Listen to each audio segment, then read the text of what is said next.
বিসমিল্লাহির রহমানির রহিম। আসসালামু আলাইকুম। কিছু কিছু সবজি আছে সিজনালভাবে খেলে অনেক ভালো লাগে।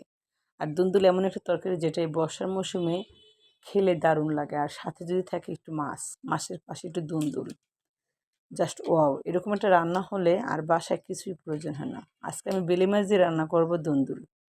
আর সেজন্য দুন্দুল নিয়েছি ২টা, মিডিয়াম সাইজের একটা আলু নিয়েছি। রান্নার জন্য নিয়েছি বললাম না বেলে মাছ, সেই বেলে মাছ নিয়েছি পরিমাণ মতো।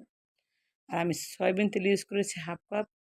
তেলটা যখন গরম হয়ে গেছে তখন দিয়েছি ৩-৪টি পেঁয়াজ কুচানো। পেঁয়াজটা যখন একটু নরম হয়ে গেছে তখন কাঁচামরিচ আর আলুটা দিয়ে একটু ভেজে নিয়েছি ৪-৫ মিনিটের মতো।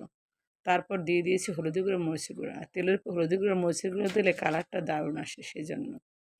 আর আমি 1/2 চামচ দিয়েছি আদা বাটা, 1/2 চামচ রসুন বাটা, ২ টেবিল চামচ পেঁয়াজ বাটা, 1/2 চামচ জিরে টালা, 1/2 চামচ ধনিয়া গুঁড়ো। পানি ইউজ করেছি 1/2 কাপের মতো। লবণ দিয়েছি পরিমাণ মতো। এগুলো দিয়ে আমি বেলে মাছটা দিয়ে দিয়েছি আর সাথে দিয়ে দিয়েছি দুন্দুলটা। কারণ এখানে আমি যতটুকু পানি ইউজ করেছি কষানোর সময় অতটুকুই পানিতে হয়ে যাবে আমার রান্নাটি।